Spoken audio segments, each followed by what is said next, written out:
displaying the glory of God's creation by exploring America one park at a time.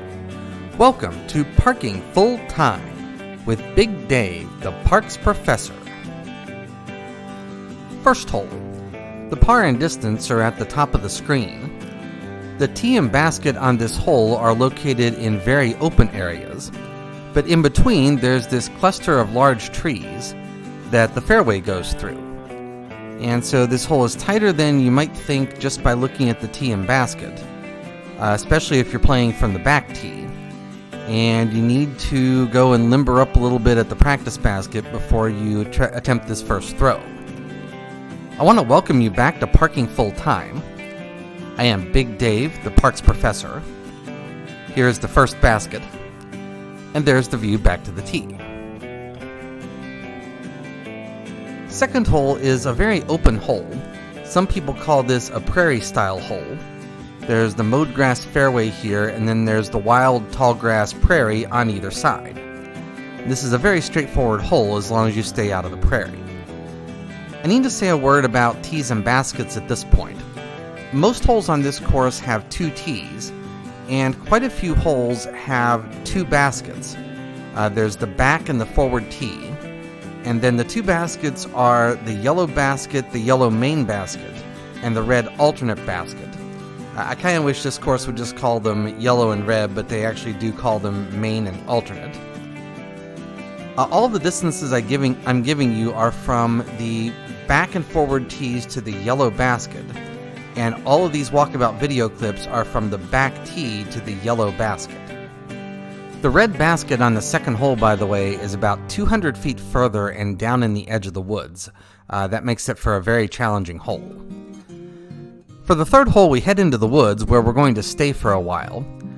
This hole plays from an elevated tee, but once you get down here to this level, then it's really a very flat hole the rest of the way to the basket. This is also a very tight hole, but it's also a pretty short hole, so the tightness doesn't really bother me. It makes sense on this hole. You'll also notice that there's a creek back behind the basket here.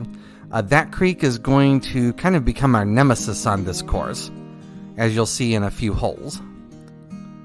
There's the third basket and the view back to the tee. The fourth hole heads into the south corner of the park. There's a fairly generous fairway on this hole, given that it's a heavily wooded hole. That's the short tee right there, by the way. And it's also a pretty high canopy, and therefore a pretty high ceiling. However, when we get close to the basket, you're going to see that there are a couple of large trees right in front of the basket. And so usually what I do on this hole is I try to take a big throw for my tee throw, and therefore try to get close enough to the basket so I can thread my disc through the trees here and set up a birdie on this hole. It's a very nice hole. I like this hole. By the way, we are at the Shoally Creek Golf Course at Va-Du-Mar McMillan Park. We are in Boiling Springs, South Carolina, and therefore we are just a few miles north of Spartanburg, South Carolina. The fifth hole plays steeply uphill, and for the most part the fairway on this hole is a walking trail. When I came here, I saw several people on the walking trails, and so there are several cases where I had to wait for a couple of minutes in order for the hole to clear of pedestrians so that I could throw. That is one of the downsides to this course. Overall, I think this is an excellent course, but there are a couple of little things that could be better. And that's one of them. You do frequently have to watch for other hikers and trail users before you throw. Hole number 6 is the first par 4 from the back tees. It's also fairly tight, and it is a double dogleg left. We're coming out here to the walking trail that we were on earlier, and part of this fairway is again on the walking trail. So here comes the first dogleg to the left here. This hole's short for a par 4, but considering the double dogleg and considering the tightness at the beginning there, I think par 4 is reasonable for this hole. That transition you just saw was where another hiker came down the trail and came into the field of my camera's vision, and therefore I had to stop recording briefly. So there are plenty of hikers and other trail users out here, or at least there were when I came here. I captured this video on Tuesday, October the 10th, and it was a warm and sunny afternoon of about 80 degrees when I came here. 7th hole is another short hole, but it is sharply downhill, and it's the first really memorable hole on this course. We're coming up to a very steep area here, and so we're going to jump down to the bottom of the hill, and then head the rest of the way to the basket. The hill challenges your accuracy from a long-short perspective, and there are also several trees here that challenge your accuracy from a left-right perspective. And so I really like this hole. This is really a very memorable hole. The 8th hole is another short but memorable and challenging hole. This hole plays up this steep little bluff here, and the basket is up at the top of the bluff. There's the creek that I mentioned would start to become our nemesis downhill at the bottom of the bluff to the right. There's also some dense woods off to the left.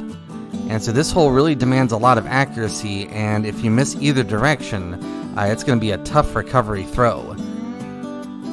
And so this is another almost scary hole, scary from a scoring perspective.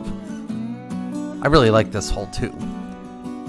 9th hole, and of course the last hole on the front nine. It's downright pedestrian relative to the two previous holes, but it's still a nice hole. It's heavily wooded, it's moderately uphill, and it's wider than you might expect for a heavily wooded hole, but not really open. You still need a good accurate throw here. I want to thank you for watching. Parking full time would not be anything without the people who watch. I realize that every day, and so I thank you every day. Here's the 9th basket. This is a very good course. Can be a very challenging course, but it's one of my favorite in upstate South Carolina.